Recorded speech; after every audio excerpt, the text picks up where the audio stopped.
No one expected the peace treaty to survive. Not the admirals. Not the diplomats. Not the ancient empires that had burned stars into silence for longer than humanity had known fire. For millennia, the galaxy had tried to end its wars. And every time, peace collapsed under the same weight: ambition, fear, and the certainty that someone, somewhere, would eventually reach for power again. So when the Galactic Assembly announced a final treaty, one meant not just to end war, but to prevent it, the reaction was not hope. It was skepticism. And when they revealed who would oversee it, the skepticism turned into disbelief. Humans. Not the oldest species. Not the strongest. Not the most technologically dominant. Humans. Across the assembly chambers, representatives whispered in disbelief. Some laughed openly. Others stared in silence, recalculating everything they thought they understood about power. Why trust a species barely emerged onto the galactic stage? Why choose a civilization known for emotional volatility and internal conflict? Why hand guardianship of cosmic peace to beings who had once nearly destroyed themselves? The answer unsettled them all. Because the galaxy was exhausted. Empires were crumbling under the cost of endless war.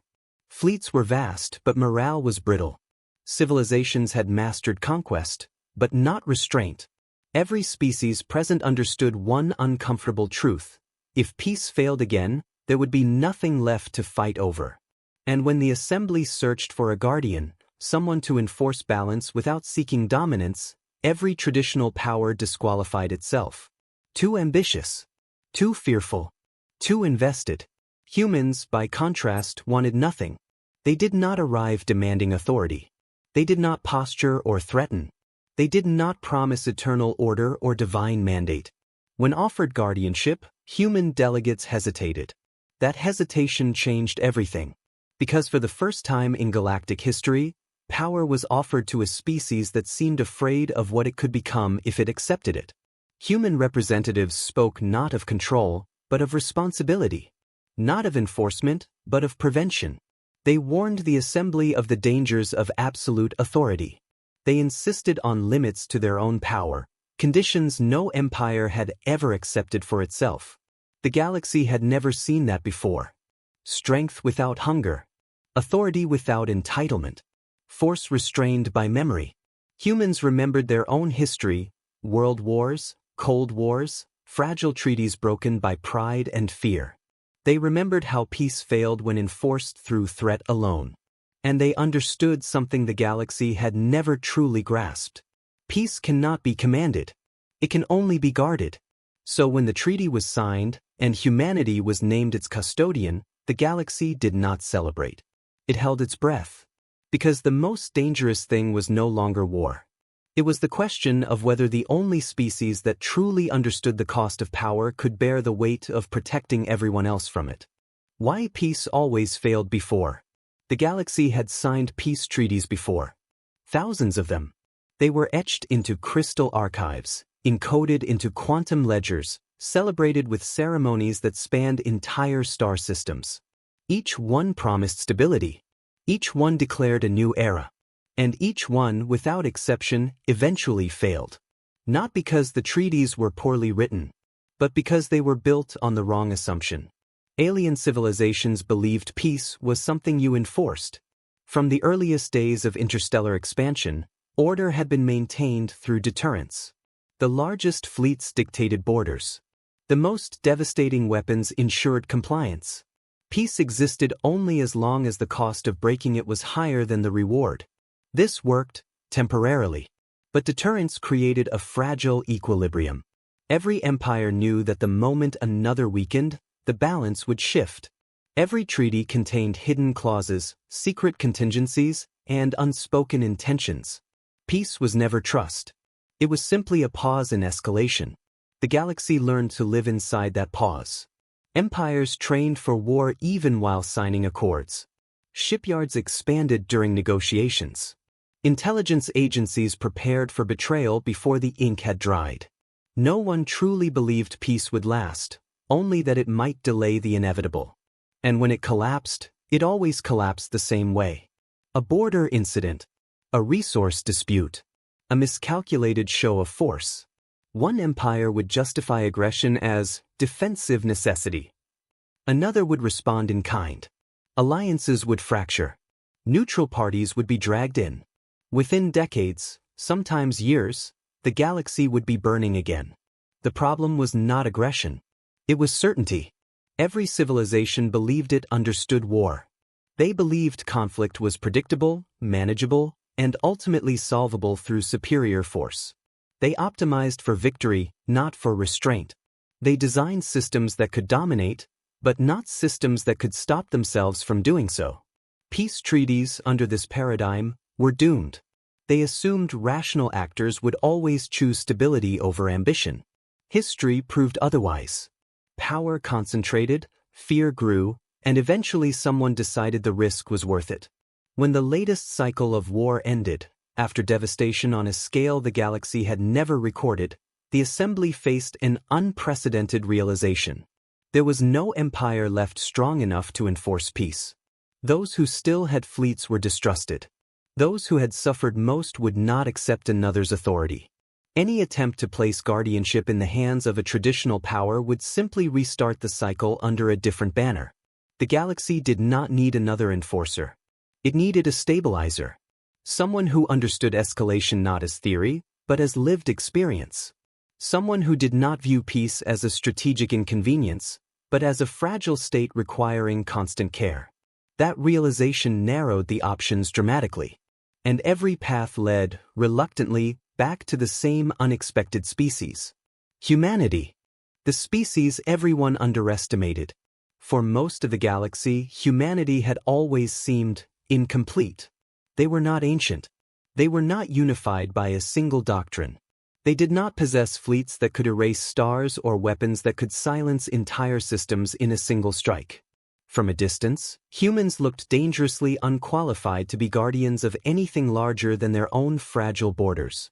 Alien analysts compiled long lists of what humanity lacked. No rigid hierarchy spanning millennia. No unquestioned obedience to central authority. No cultural consensus on what power should even look like.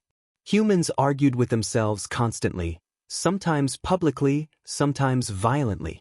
Their history was riddled with internal conflict, ideological schisms, and near extinctions brought about by their own hands. To most empires, this was proof of instability. To the Assembly, it became evidence of something else.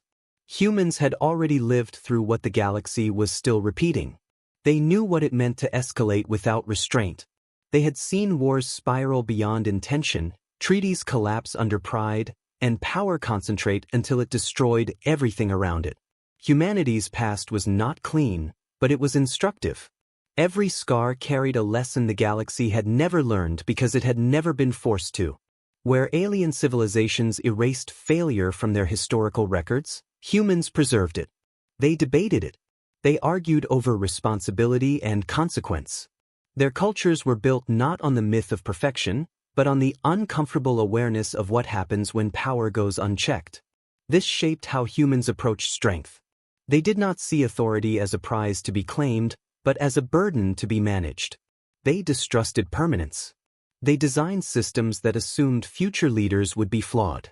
Checks, balances, transparency, concepts alien governance considered inefficient were central to human survival. Even humanity's militaries reflected this mindset. Human commanders were trained not just to execute orders, but to question them when context changed. Initiative was valued over blind obedience. Responsibility followed decision-making downward, not upward.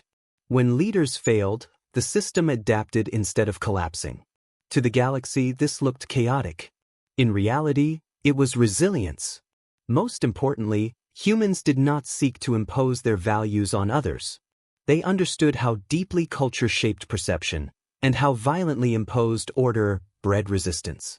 Humanity's greatest qualification was not moral superiority, but humility born of experience. They knew what happened when one group believed itself destined to rule. So when the Assembly searched for a guardian, humanity stood out not because it wanted the role, but because it feared it. They asked uncomfortable questions before accepting. What limits would exist on their authority? Who would hold them accountable? What mechanisms would prevent guardianship from becoming domination? No empire had ever asked such things. That hesitation convinced the assembly more than any display of force ever could. Humans were never a threat because they did not crave power. And in a galaxy destroyed again and again by those who did, that made all the difference. Rules written by humans. The treaty was not drafted in secrecy. That alone unsettled the galaxy. For the first time in recorded interstellar history, negotiations were conducted in full transparency. No hidden annexes. No classified clauses. No private assurances exchanged behind closed doors. Every word, every revision, every disagreement was recorded and shared openly across the assembly. This was not how peace was made. At least, not how the galaxy understood it. Human delegates insisted on this openness from the beginning. They argued that peace built on secrets was merely delayed conflict. That any treaty dependent on concealed power balances would eventually collapse under suspicion.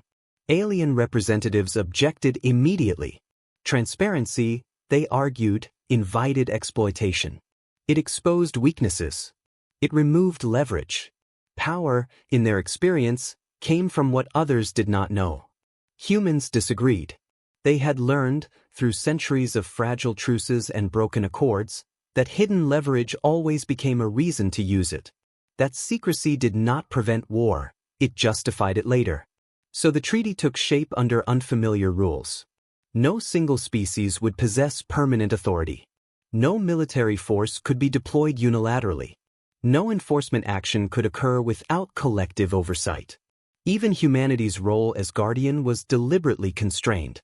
Human forces would intervene only to prevent escalation, never to punish conquest after the fact. Their mandate was not to win wars, but to stop them before they began. To alien strategists, this sounded dangerously naive. How could peace survive without fear? Humans answered with a question of their own. How long had fear ever worked?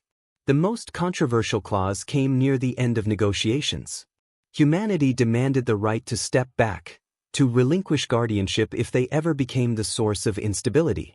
The treaty included mechanisms to remove humans from their role should the galaxy lose trust in them. This clause stunned the assembly. No empire had ever written its own removal into law. Yet humanity insisted. Power without accountability, they warned, always corrupts. And guardianship without consent becomes domination in disguise. If peace was to last, it had to be designed not for perfect actors, but for flawed ones. The final treaty was not a declaration of unity. It was a framework for restraint. When the signing ceremony arrived, there were no triumphal displays. No grand speeches about eternal harmony. The mood was solemn, almost uneasy. Delegates signed not because they believed peace was guaranteed, but because they knew the alternative was extinction. And standing at the center of it all were the humans, quiet, restrained, visibly aware of the weight they had accepted. The galaxy had not placed its trust in humanity because humans promised perfection. It trusted them because they promised limits. And as the treaty took effect, a question echoed through the stars. What kind of species builds peace by preparing for its own failure? The answer would soon define a new era. Why humans took the role no one else could. The galaxy expected humanity to rule like everyone else would have. With fleets. With ultimatums. With visible dominance meant to remind everyone who held the leash. That expectation was shattered almost immediately. Human guardianship did not begin with military deployment. There were no massive armadas repositioned at strategic choke points, no permanent bases carved into neutral systems. Instead, humanity reorganized its presence around something alien powers had never prioritized: early intervention. Human observers embedded themselves in diplomatic channels, trade negotiations, and border councils long before tensions escalated. Their ships were small, mobile, and deliberately unthreatening. Their crews were trained not only in tactics, but in cultural fluency. Every human unit assigned to guardianship included mediators, historians, and behavioral analysts alongside military personnel. To alien commanders, this looked inefficient. To humanity, it was essential. Humans understood that most wars did not begin with aggression. They began with misunderstanding, misread intentions, perceived slights, historical grievances left unaddressed. By the time fleets mobilized, conflict was already inevitable. Humanity's goal was to intervene before that point. And when intervention was required, it was precise. Human guardians did not punish violations indiscriminately. They isolated causes. They confronted actors directly and transparently. When a treaty clause was breached, humans did not respond with overwhelming force. They responded with explanation, laying out consequences, clarifying intent, and offering paths back to stability. This frustrated many alien powers. They expected fear. They received accountability. Over time, the pattern became clear. Humanity was not enforcing peace through dominance, but through consistency. Every action was justified openly. Every decision was reversible. Guardianship was framed not as authority over others, but responsibility to them. And slowly, trust began to form. Alien species that had never trusted one another began sharing intelligence through human channels.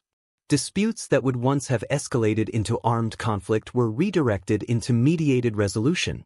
Even long-standing rivals found themselves restrained, not by fear of human retaliation, but by the expectation that escalation would be exposed and addressed immediately. The most unsettling realization for the galaxy was this: humanity was dangerous not because it could destroy empires, but because it could deny them the excuse to do so themselves. Where other species relied on rigid doctrine, humans adapted. Where others demanded compliance, humans demanded explanation.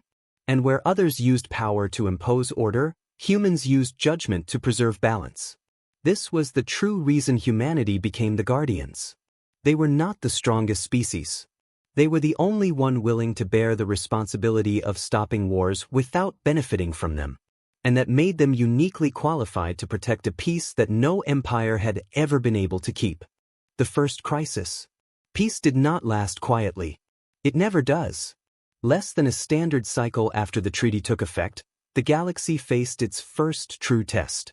A border system long disputed between two rival powers, both signatories to the treaty, suddenly went dark.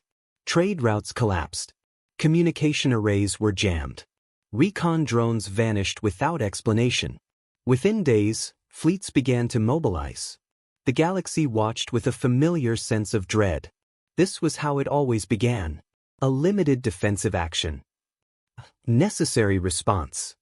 Words carefully chosen to justify escalation. If humanity failed here, the treaty would unravel before it ever truly began. Alien leaders waited for the humans to reveal their true nature. They expected a show of force. They expected punishment. They expected humanity to prove that guardianship was merely conquest by another name. Instead, human response was restrained. Human vessels moved quickly, but not in overwhelming numbers. They positioned themselves between the rival fleets, not as a threat, but as a barrier.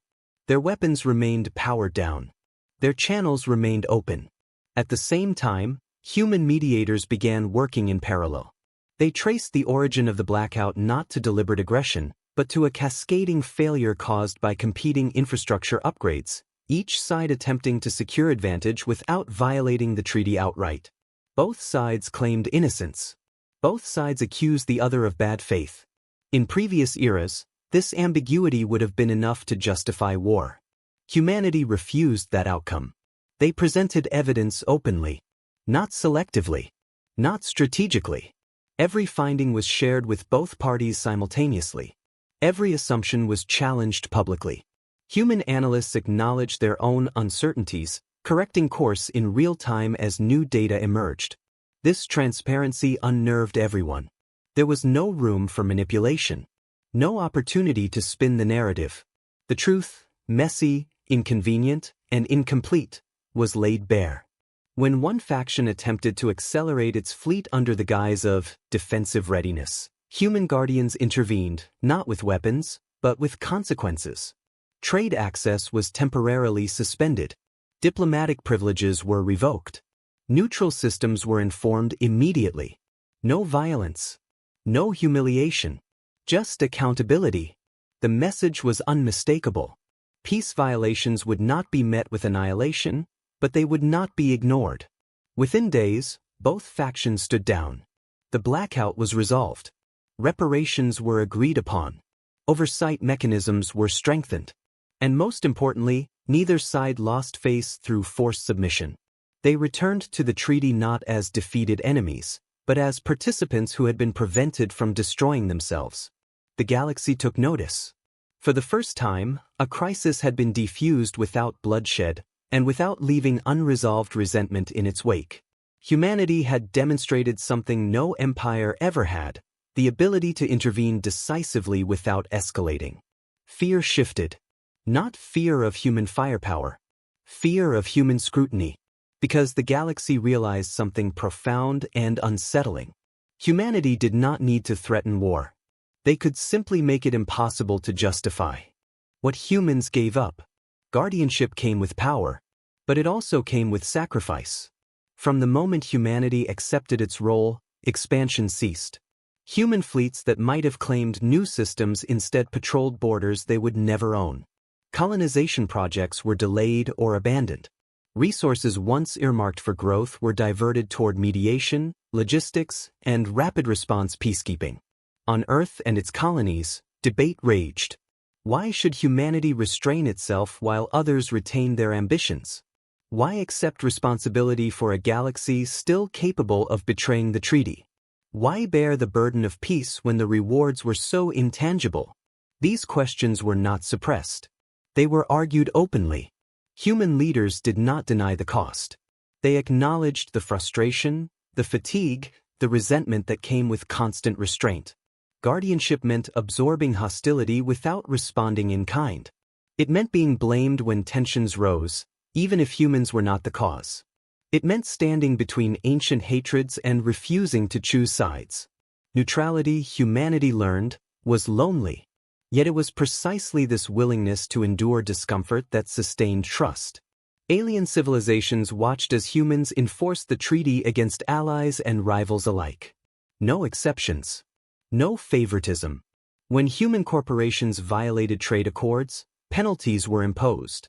When human fleets miscalculated maneuvers near sensitive borders, they withdrew and issued reparations without protest. This consistency mattered. For the first time, the galaxy saw power exercised without exemption. Humanity held itself to the same standards it enforced on others. That alone set them apart from every empire that had come before. But the cost was not merely political. Human guardians faced constant moral strain. They witnessed suffering they were forbidden to resolve through domination. They mediated disputes knowing that perfect justice was impossible, only stability could be preserved. Every decision carried the weight of unintended consequences, and every choice risked alienating someone who felt wronged. There were moments when humanity questioned itself. Was restraint enough? Was peace worth this sacrifice? Could guardianship survive without becoming tyranny? The answers were never simple. But humanity continued, not because it was easy, but because they understood something the galaxy was only beginning to learn. Peace is not maintained by strength alone. It is maintained by endurance. And endurance requires the willingness to give up what you could take, for the sake of what must be protected. When you're ready, I'll continue with peace that lasted. Stability did not arrive all at once. It emerged gradually, almost imperceptibly, as something the galaxy had never truly experienced before. For the first time in recorded history, interstellar war declined not because one empire had dominated the others, but because escalation no longer made sense. Conflicts still arose as they always would, but they burned out quickly. Without secrecy to exploit, without fear to leverage, disputes found fewer places to grow.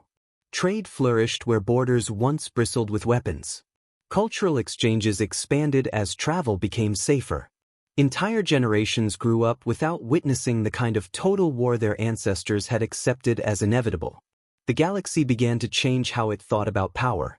Military academies, once devoted exclusively to combat doctrine, introduced entirely new disciplines. The escalation strategy, crisis psychology, conflict mediation, Empathy was no longer dismissed as weakness, it was studied as infrastructure. This shift did not make the galaxy gentle. It made it measured. Alien civilizations adapted in different ways. Some embraced the new order, investing in cooperation and shared security. Others resisted quietly, clinging to old hierarchies and waiting for the treaty to fail. But as cycles passed without catastrophe, even the skeptics were forced to acknowledge reality. Peace was holding, not because humanity enforced it with force, but because it was now in everyone's interest to maintain it. The treaty created expectations that reshaped behavior. Leaders learned that aggression would not bring advantage, only scrutiny. Populations learned that conflict could be challenged before it consumed them. And humanity remained constant. Not visible everywhere. Not dominant. But always present. Human guardianship did not erase ambition. It redirected it. Civilizations competed through innovation rather than conquest. Prestige came from stability, from reliability, from being trusted partners rather than feared adversaries. For the first time, the galaxy experienced something unprecedented. A future, not a cycle, not a temporary truce, but the possibility of continuity. And at the center of it stood a species that had once been dismissed as too emotional, too fractured, too young to matter. Humanity had not conquered the stars. It had given them time. Why humans became the guardians of the cosmos? In the end, the galaxy learned a lesson it had avoided for millennia. Peace is not the absence of war. It is the presence of restraint. The empires that once ruled the stars believed power meant control. Control over territory, over resources, over populations. They measured strength by what they could destroy and stability by how long fear could be maintained. Humanity changed that equation. Not by force. Not by dominance. But by memory. Humans remembered what power did when it went unchecked. They remembered the cost of escalation, the fragility of treaties built on threat, and the devastation left behind when pride outweighed patience. Those memories shaped every decision they made as guardians. That is why the galaxy trusted them. Not because humans were perfect, but because they knew they were not. Humanity never claimed moral superiority. They never promised eternal peace. What they offered instead was vigilance, constant, uncomfortable vigilance against the very impulses that had destroyed civilizations before them. They understood that peace does not survive grand declarations.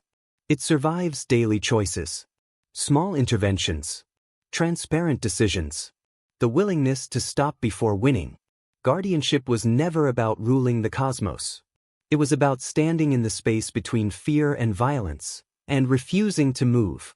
And so, when future generations looked back on the moment the Galactic Peace Treaty was signed, they did not remember humanity as conquerors or saviors. They remembered them as custodians, watchers.